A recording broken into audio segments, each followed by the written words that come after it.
Hello, and welcome to Spirit Travels, where we narrate the extraordinary experiences of people who have glimpsed the other side of death.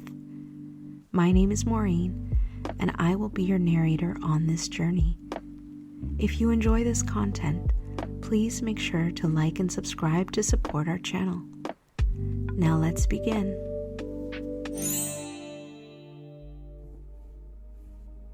Today's NDE is by Anke. It was September 2009 when I arrived home completely frozen after a jog. I was cold and wanted to make a fire in our fireplace. I noticed that my wide sports pants had caught fire.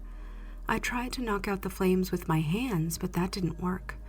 On the contrary, the supplied air seemed to make the climb faster and stronger, so that soon not only were my pants, but also my jacket caught fire.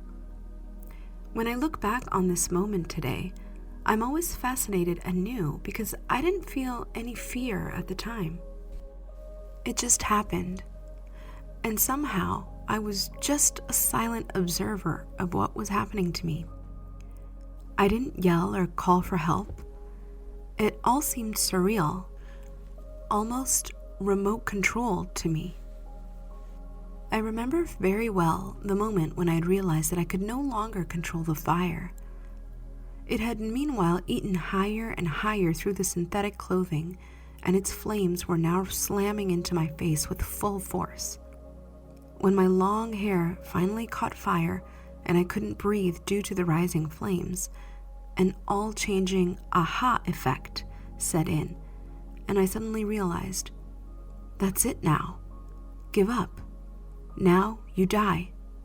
Breathing was no longer possible, and any chance to call for help was gone. No more controlling. Nothing I could do anymore.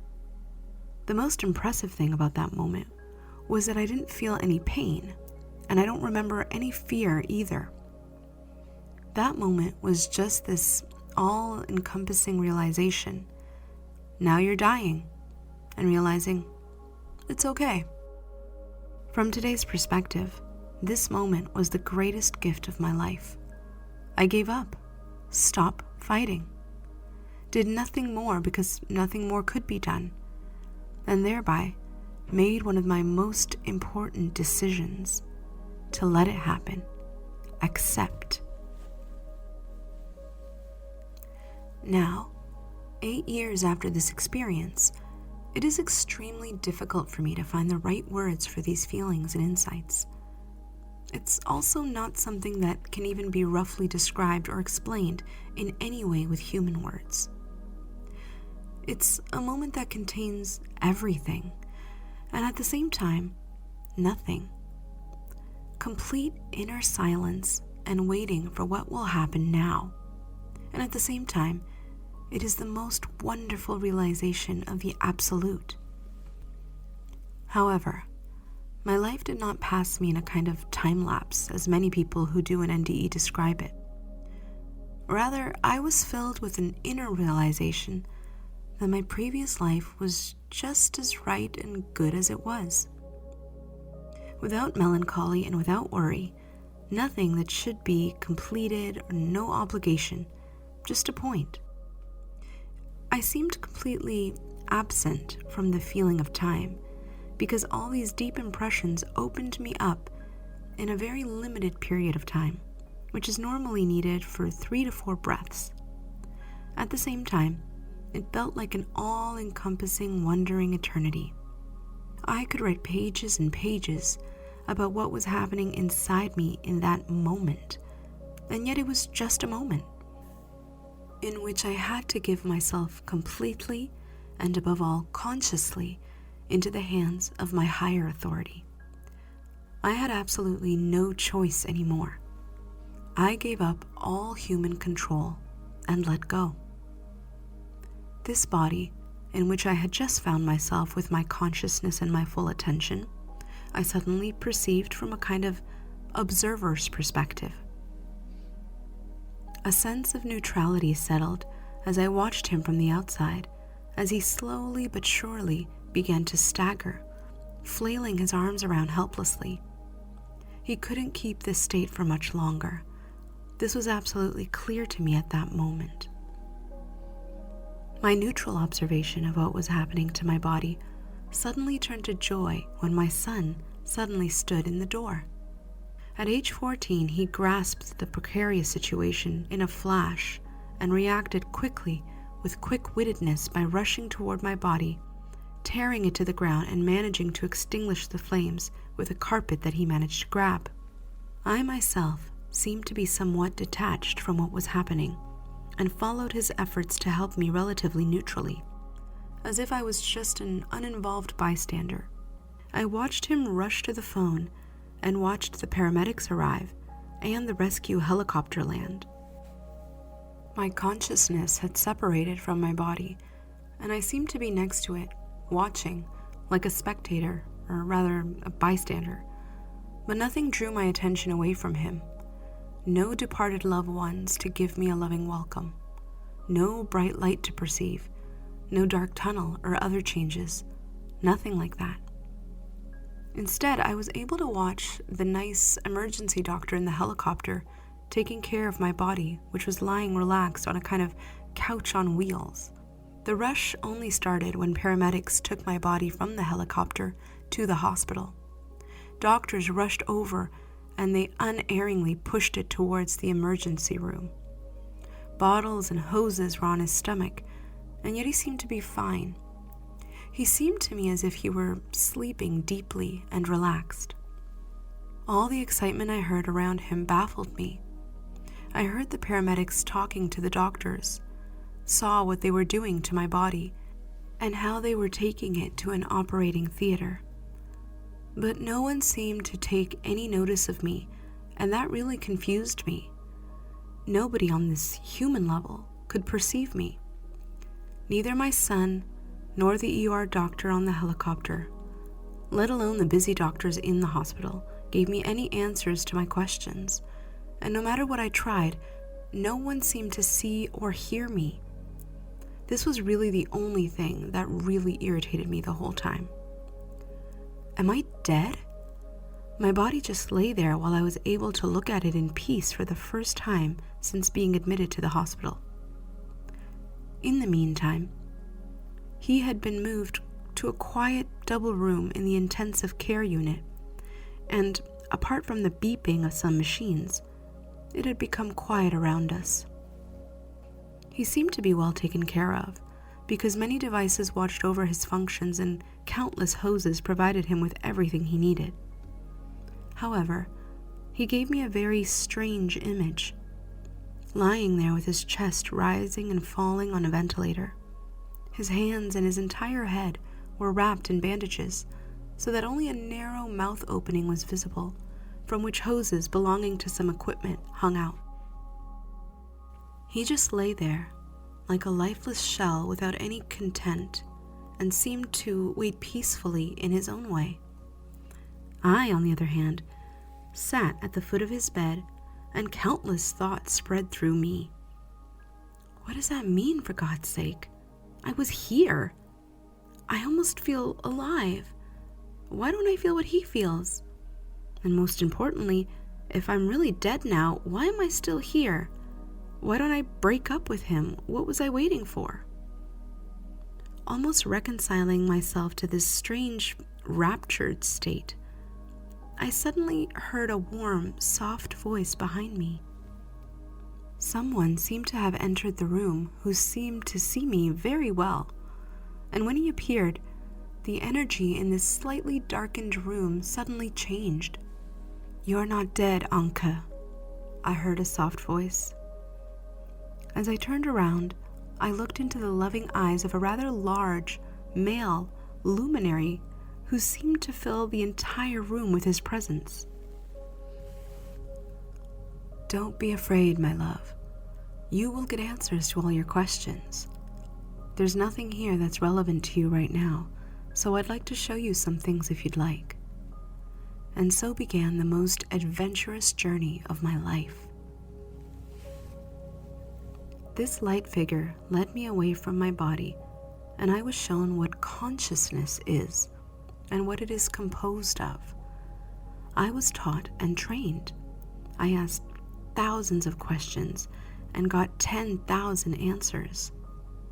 I became aware of connections that I would never have suspected before, and my patient teacher led me into all areas that were important to me. I experienced how our human body is connected to higher vibrational levels, what it really means to integrate soul parts, to release blockages, and how soulmates are connected. He taught me what it really means to expand your consciousness, how our human I is related to it, and countless more. I was given the opportunity to experience everything I had always suspected. Time does not exist in these realms, and everything, absolutely everything, happens at the same time, parallel and with an unbelievable intensity. Again and again, we visited the room where my body lay in a coma, and my teacher also taught me what it means to really accept the physical body for what it is, a vessel that enables us as humans to have experiences to be able to do in duality, a vessel that wants to be inhabited by our higher consciousness and longs for connection. During one of these visits to the sick room, my spiritual teacher asked me to tune into my physical body, to feel into it and to get in clear contact with it. I felt his narrow. It's heavy. I noticed his limitation, but also his creativity, its constant renewal, its incredible possibilities, his very own way of communicating with me. I was allowed to explore him and let his stories tell me for the first time. Again and again, my teacher led me back and forth between the levels. I experienced what we describe as unconditionalness, but it is so much more than can be squeezed into human words. A love for all that is, a love that knows absolutely no differences, and above all, a love that exists in all of us. It is everywhere present, in every grain of sand, in every cell, in every thought, all encompassing. Space and time played absolutely no role. This experience was also phenomenal because everything, really everything, happened at the same time. What we call the past or the future does not exist, or rather, really only exists for us humans. We always and in every moment have the choice of which future we want to create for ourselves, because the future as such does not exist. All we have to do is shift our perspective, direct our attention in a slightly different direction, and everything changes. As he brought me back to the level where my body was in a coma, he asked me the most important question I've ever been asked in my life.